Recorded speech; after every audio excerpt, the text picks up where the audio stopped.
ইতিমধ্যে আমি আমাদের বিজ্ঞ দুই একজন ভাই আজকের এই অনুষ্ঠান থেকে বলেছেন যে রাজনীতিবিদদের কাছ থেকে শুনতে চান। আমরা আসলে মাইক পেলে আমরা অনেক কথা বলি, তার জন্য আমরা রাজনীতিবিদ, কিন্তু আমাদের আবার শোনারও অনেক প্রয়োজন আছে।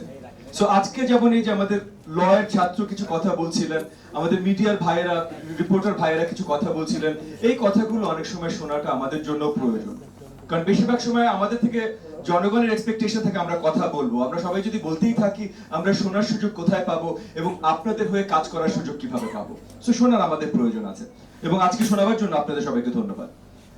অন্তর্বর্তীকালীন সরকারের রোডম্যাপ নিয়ে অনেক ধরনের আলোচনা আজকে হচ্ছে এবং গত বেশ কিছুদিন ধরে চলছে। 1.5 মাসও এখনো হয়নি অন্তর্বর্তীকালীন সরকার এসছে, নিশ্চয়ই তাদেরকে সময় দিতে হবে অনেকগুলো কাজ করবার জন্য।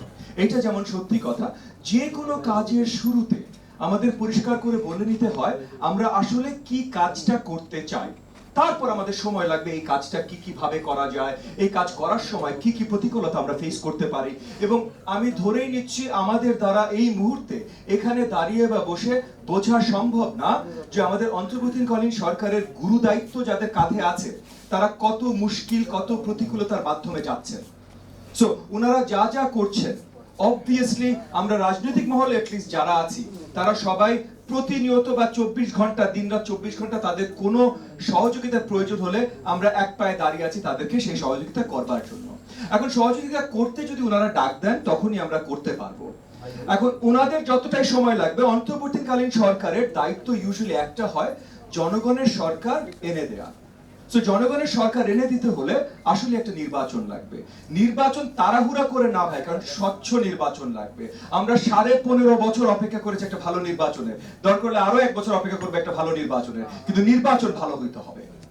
নির্বাচন বাদে মানে নির্বাচনের জন্য যে রিফর্ম গুলো প্রয়োজন, এই ব্যতীত এটা ছাড়া অন্য কোন রিফর্ম কিন্তু আসলে অন্তর্বর্তীকালীন সরকারের দায়িত্ব হবার কথা না। বাকি প্রত্যেকটা রিফর্ম জনগণ যাকে ভোট দিয়ে নিয়ে আসবে, সেটা যদি আমাকে হয়, আমার দল এনডিএম কে হয়, যদি বিএনপি কে হয়, যদি বাংলাদেশ জামাত ইসলামকে হয়, যেই দলকে নিয়ে আসবে বা যাদেরকে সম্মিলিতভাবে নিয়ে আসবে তাদের দায়িত্ব থাকবে বাকি সব রিফর্ম।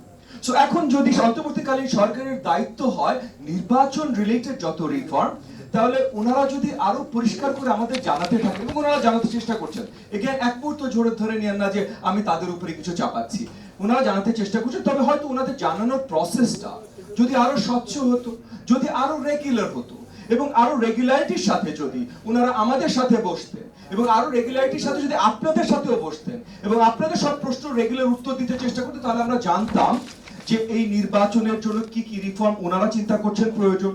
আমাদের সাথে তখন আমরা একমত হতে পারতাম কি কি রিফর্ম আমরা চিন্তা করছি প্রয়োজন এবং এই রিফর্ম গুলো কিভাবে করে সামনে এগোনো যায়।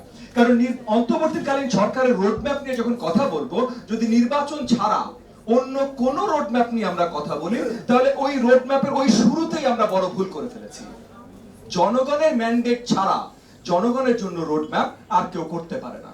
একমাত্র রোডম্যাপ হবে নির্বাচনের রোডম্যাপ। কিন্তু এগেন আবার পরিষ্কার করি যে যেই অবস্থায় হাসিনা সরকার রেখে গেছে, র্যান্ডম হঠাৎ করে একটা স্বচ্ছ নির্বাচন দেওয়া সম্ভব না।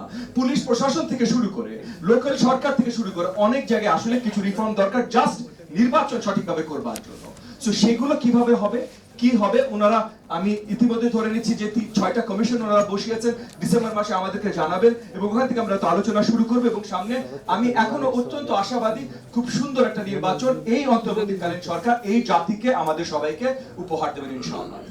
একই সাথে আমি বলছি যে আমাদের সবার একটা দায়িত্ব আছে, যেমন এই যে রোডম্যাপ চাওয়া, তাদের ম্যান্ডেট চাওয়া, তাদের গোল চাওয়া আমাদের দায়িত্ব আছে, একই সাথে সব জায়গায় সবভাবে তাদেরকে সহযোগিতা করা আমাদের দায়িত্ব।